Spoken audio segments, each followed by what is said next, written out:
Hello, my name is Michael O'Keefe, aka The Movie Wist. If you enjoy this interview and want to hear more top-notch film industry conversations, please press the thumbs up, subscribe to this channel, and hit the bell to stay in the know. Alright, hello Jonathan Keijser. What are some reasons for people to watch Peace by Chocolate? As Canadians, it's a great, uplifting, crowd-pleasing story of refugee success and about us coming together and as Canadians supporting each other as neighbors. And also, if you like chocolate, this is a great film to watch.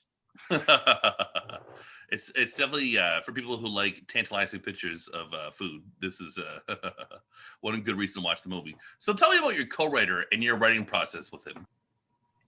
No problem. So, as you may know, this story is based on a true story about a family, the Hut Hut family of Antigonish, Nova Scotia. So when you're working on a true story, it's for me in particular, it's really important to find that authenticity and really tell a story that rings true, not just to the family, but other people who have lived through a similar experience. And so, I spend a lot of time working with the family and community to get the story right.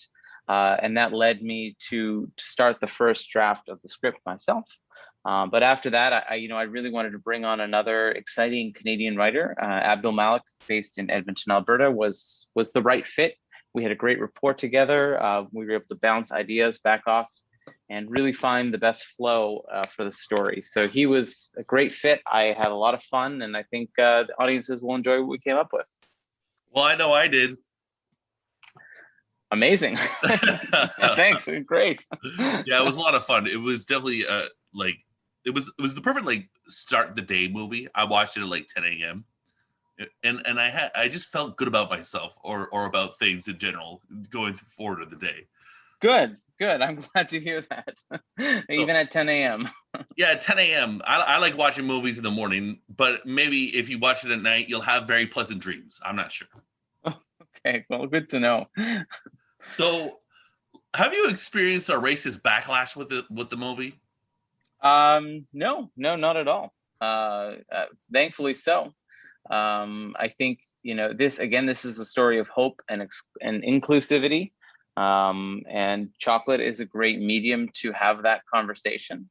I think also, as Canadians, we value acceptance and treating one like as if they were a neighbor, even if they're from, the other side of the world. I say Damascus or Antigonish, doesn't matter where you're from. We're all the same. We're all human beings, and we have to treat each other like that. So, if people can understand that, I don't think there should be any issues. We can all get on board with that idea.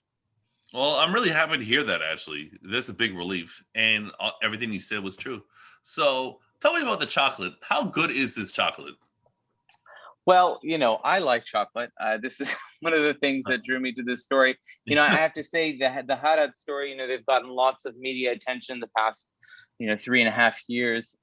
And a lot of it, centered on their great chocolates. But there are many people who have very similar stories. Just because this is about chocolate doesn't mean that somebody else hasn't experienced the same love and inclusivity that they have. But if you are only talking about the chocolates and not their story of hope, it's great. It's great. And I mean, what better to shoot a movie and have endless supplies of chocolate on set? So. It'd be fun if you were in the craft department then, for sure. Yeah, we had a lot, and we were kind of gauging how much we needed before we wrapped. So at one point, we had to tell the crew, "Don't touch the chocolate, just look at it." And then by the end, we said it's a free for all. You can take whatever you want. So it was a good day on set. The day the chocolate went free.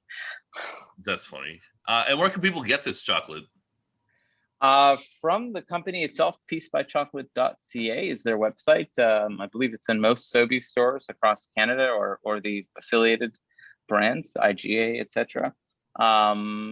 We're going to have a screening on Canada Day, July 1st at Ontario Place, a drive-in down on the waterfront, and there will be free chocolate, I believe.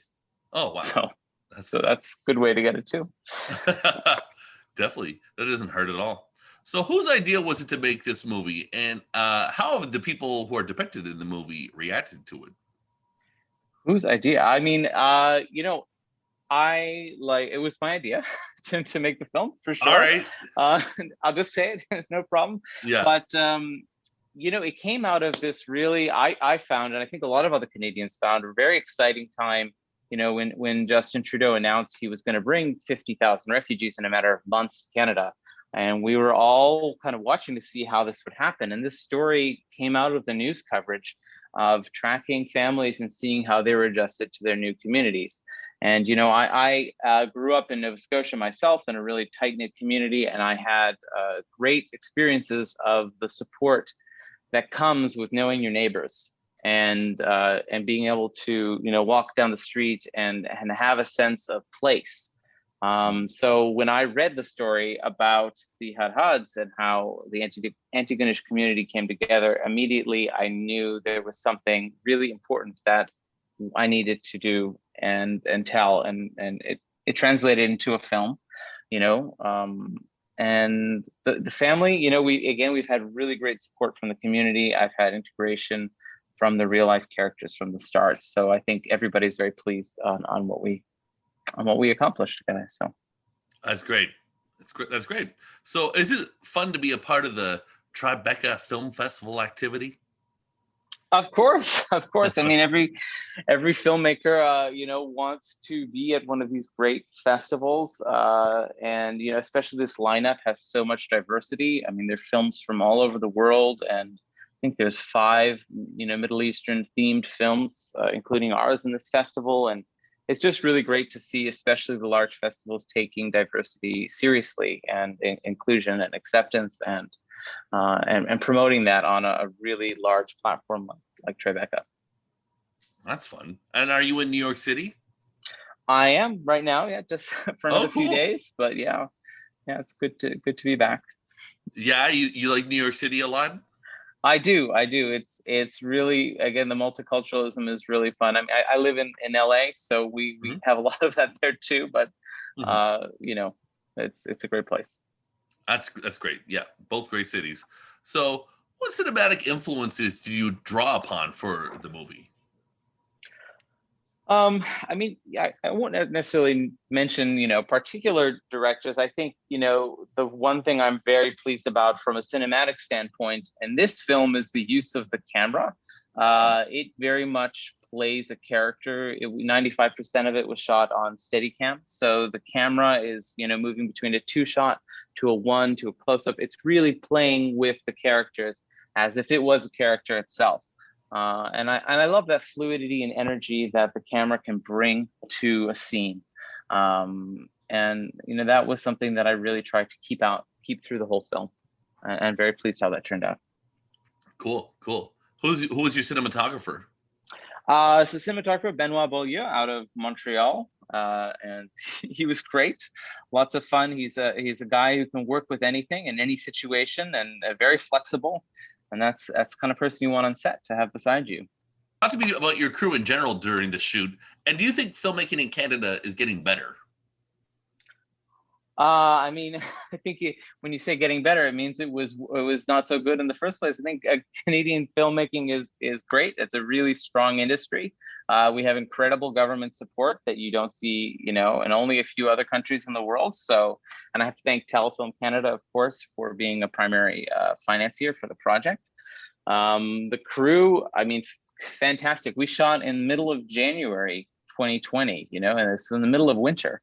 And everybody's out there in their snow boots and sitting outside, dragging gear through a snowstorm, and utmost professionals. And, there are also just so many big American shows that come and shoot in Canada that, and they all rely on the Canadian crews to do an amazing job. So, I can't wait to return and work with them again. That's fantastic. Maybe it's just I've been watching more Canadian movies lately, and it just dawned upon me that we really got some good stuff going on. We definitely do. Yeah. Could you see yourself doing a sequel to this movie? Peace by Chocolate 2. Yeah.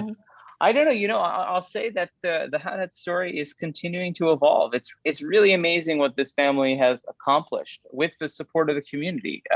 It's really incredible And when I jumped into the story, I was very much only, a few months in. Like, so I had a feeling something was going to happen here, and I got on board with the family early. But since then, they've opened their big factory. They've hired 50 employees. They're exporting chocolate all over the United States now. I know they're going to be exporting to the Middle East and working on the U.S. market.